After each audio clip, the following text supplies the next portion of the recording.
Hey guys, it's Michelle. I've had type 1 diabetes for 15 years and I make a ton of diabetes lifestyle videos on this channel. I'm coming out with a few back to school videos this year, so make sure to subscribe to this channel to stay updated. I've gotten a ton of questions from you guys on Instagram about going to college with type 1 diabetes, so I thought it'd be fun to answer some of those today and do kind of a type 1 diabetes in college advice video. I'm in my 4th year of my PhD, so I've had a lot of experience in college. I'm not making this video because I did everything perfectly in college with respect to diabetes, because that's definitely not true. I made a lot of mistakes in college with my diabetes, and I feel like I want to share those mistakes with you guys so that you can learn from them and have the best possible experience in college while living with type 1 diabetes. Do you tell all your professors about your type 1? And this was by far my most asked question, or some variation of this question was asked about how do you tell your professor, do you tell your professor? So my answer is no, I did not tell all of my professors about my type 1. I think this is really a judgment call you have to personally make. I'll give you an example. So when I was in my 1st year of university, I had some really massive lecture sizes. So I'd go into a class that had 600 people sitting in it. The professor would come in, give the lecture, and then leave, and I wouldn't have any interaction with that professor. So for those professors in the big lecture halls, I just didn't bother telling them because it really wouldn't have made a difference for my college experience. However, when I did get into smaller class sizes when I was in 4th year, and say I had 15 people in my class, it's far more noticeable if you have to leave all of a sudden to do something, if you have to check your blood sugar, if you have to eat in class. It's important that you tell your professor that you have a medical condition in which you might need to all of a sudden start eating, because that can be really distracting, and they might even tell you to put your food away if it's being distracting. So it's important that you let these small class sizes know. It's honestly a judgment call for you guys. If you feel more comfortable letting your prof know in those big class sizes, then go for it. But personally, I did not, because like I said before, I don't think it would make much of a difference. Have you ever had a job during college? And if yes, was it okay? Or there were some problems? Yes, I had a job during college, only for a few months. I tried working at a store in a mall at the same time as studying when I was in 2nd year. And I'm just the type of person that cannot handle having a job and being in university at the same time.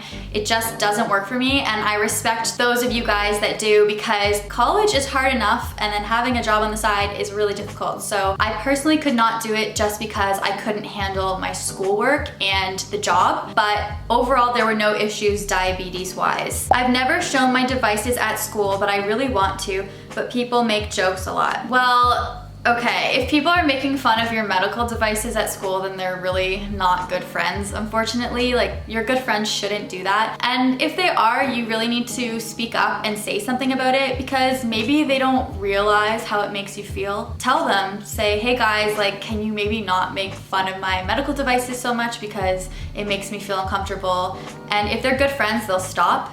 If they aren't, then they're not worth your time, so find some new friends, because those kind of people just aren't worth your time, and you don't need those types of people in your life. How to handle if I have a really, really bad low. My number one thing would be obviously treat as fast as you can, so just get the treatment in. And then number 2, call a friend, because being on the phone with like a friend or a family member can make you feel so much better, just knowing that someone is aware that you're low and you have that person to talk to. I quite often call someone to talk to while I'm waiting for myself to feel better. Doing insulin pen injections during lessons. So I'm not on the pen, and I was never on the pen during college. I always had a pump on. I just kept my pump in my pocket, and if I needed insulin, I could just take it out, type in what I needed to, and then put it back in. It does beep though, so get ready for people around you to start going like this. What's that? Oh my gosh, that's annoying. As for pen injections, I would say I would just do my abdomen, like lift up your shirt discreetly and do the injection and then put it away. I mean, you might get someone looking at you just wondering what you're doing, but you can't skip insulin.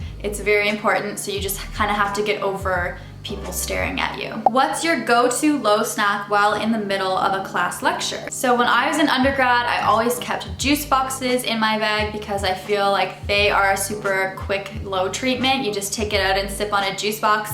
and people won't even know that you're treating a low. Actually, they'll think, oh, she's probably just thirsty and having a juice box. So I always kept juice boxes and granola bars. Those are always my go-to, always in my backpack. How to control your diabetes. So in college, it's a lot harder to control your diabetes because you're constantly working, you're constantly stressed, you're not at home with your parents anymore, so it's all on you. You have to make sure to take the time to do what you need to do your insulin injections, to change your pump site, to treat lows, treat highs. You just have to make the time for it because it's your health and it's the most important thing in the world to you. If you don't have your health, then you don't have anything. So just take the time, I would say. That's my number one piece of advice for controlling your diabetes in college. What's the best way to treat a low in the middle of class? So I kind of answered this already, but I always liked juice boxes. I find the glucose tabs sometimes can make me cough because I'll inhale the sugar particles and I'll start coughing, so that's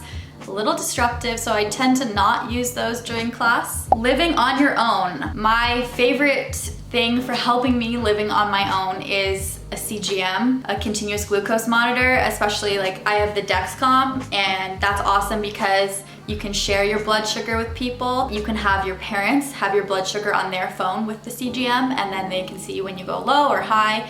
You always have someone kind of watching over you. And then of course you can also do this with the Freestyle Libre if you have one of the third-party attachments like the Night Rider. Otherwise, if you're living on your own, just keep low supplies on your nightstand. If you go low in the middle of the night, you have your low drinking supplies right beside you. Also, tell your roommates about your diabetes if you are living in a house with a bunch of other people so that they are aware. How do you tell your new friends about your type 1 diabetes? This is a great question. So I never really came out and said, hi, I'm Michelle, I have type 1 diabetes. I only ever told friends that I was getting to know more and more. So in first year, I started hanging out with a couple girls that were in most of my classes with me, and I never really said I had type 1 diabetes. I just kind of brought it casually into the conversation at lunch because we'd get lunch together and they'd see me checking my blood sugar, and I just said, oh, by the way, I have type 1 diabetes, so I have to test my blood sugar first and I have to give myself insulin. And I remember them being pretty interested about it and asking me some questions. But then after that, it was just second nature, and they didn't even really notice that I was doing anything different when we were eating lunch. So I find that just bringing it casually into everyday life is the easiest way to tell someone. I don't think there's a need to tell anyone that you're not really going to be friends with and seeing on a regular basis. For example, if you sit beside someone in class, you don't need to just turn to them and say, I have diabetes, because that's not gonna make a difference in your life. You don't need to tell every single person you encounter, just if you're getting to know them more. Did you register type 1 as a disability in the event a low happened during a class or a test? This is something I definitely wanted to chat about in this video. So no, I did not register for special accommodations during tests or exams, and this is actually because I had no idea it was an option for me. I really wish that I would have, because I was so scared of going low during an exam. I would actually purposefully make myself go high before writing, so I'd go up to 11 or 12 before I wrote, which is something that I really shouldn't have had to do. Exams are stressful enough, and then adding on an extra concern about your health while you're writing is just way too much stress. So I personally don't have any experience with this. However, I did talk to a friend of mine who is going to the same university that I did my undergraduate degree at, and she has registered for special accommodations. So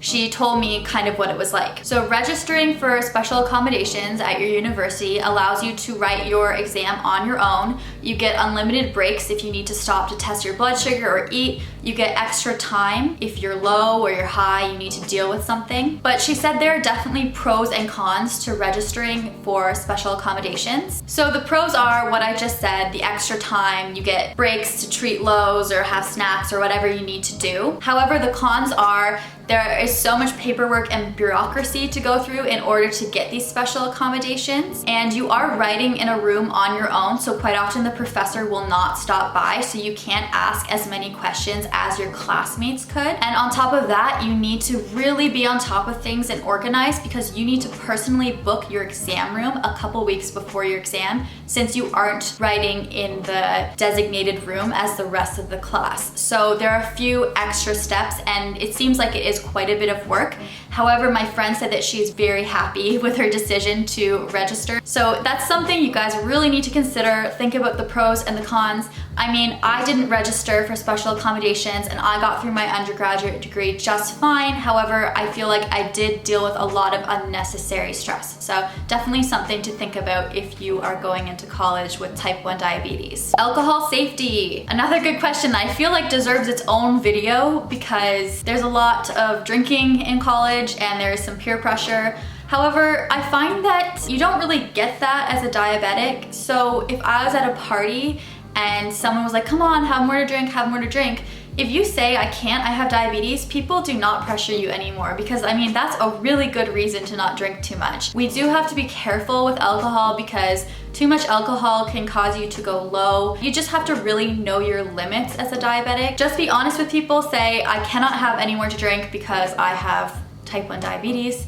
And yeah, I feel like I will make a video specifically on alcohol in the future because there's so much to say about that. How to handle stress in college. I was always very stressed out in college. I worked from when I woke up until I went to bed, and I feel like if I would have just taken 1 to 2 hours a day for me time to do what I want to do and I like and just relax, then I would have been so much less stressed. Find something you like to do and make sure to do it every day. Take that time to yourself because just taking an hour off a day isn't really going to affect your grade overall. Do not procrastinate your work. Get it done right away. Like if you have an assignment, start working on it. Don't leave it to the last day because I feel like that causes so much unnecessary stress. Do not work right before bed because if you're working on an assignment, especially math, I found I would work on math right before bed and I'd go to bed and I couldn't fall asleep because I had all these numbers floating in my head. Set a time that you're going to work until, so say 10:30 at night is the absolute latest I'll work. Stop working and then relax and then go to bed, and that really helps you sleep better because you're not constantly thinking about your assignment or your essay or whatever you're working on. How do you treat a low while being in an exam? I always wrote my exam with a juice box on my desk. If I felt like a low coming on, I would just start drinking it. I really should have checked before, I know, but this is obviously one of the mistakes I made in college. You should test your blood sugar. I would just raise your hand and ask one of the proctors to come around to you and you can say, hi, I have type 1 diabetes. I have my glucometer here. I need to test my blood sugar. They should be okay with it. And then you can just treat as fast as you can and keep writing. And this is obviously one of the downsides to not being registered for special accommodations. I have gone low during an exam and you do lose time and it sucks. And there's no advice I can give for it because, I mean, that's just how it is. You lose time and other people don't have to deal with that. So that's definitely a downside to writing in a regular exam room. Do you keep all your diabetes stuff in your bag or locker? If it's in a bag, which one? I keep all of my diabetes stuff in my backpack with me because in college you usually don't get lockers. So I usually have, this is my sugar case. I use this all the time, I love it. I will link the company down below. So I put this in my backpack a lot. I also have this kind of like sassier bag from Casualty Girl. I'm actually doing a video on the perfect bag for school. Stay tuned for that, it's coming soon, but I'll show you exactly what I would pack in either one of these bags so that you guys know exactly what I carry around with me all day while at school. And that's it for all the questions. Thanks so much guys for sending in your questions. I think they were awesome and I really hope that this helps you guys going to college. Don't let any of the negative things I said in this video affect you going to college. I'm just trying to be real here. Overall, it's totally doable to have type 1 diabetes in college. You're gonna have a great time. You'll have a great experience. Thanks guys, and I'll see you next week. Bye.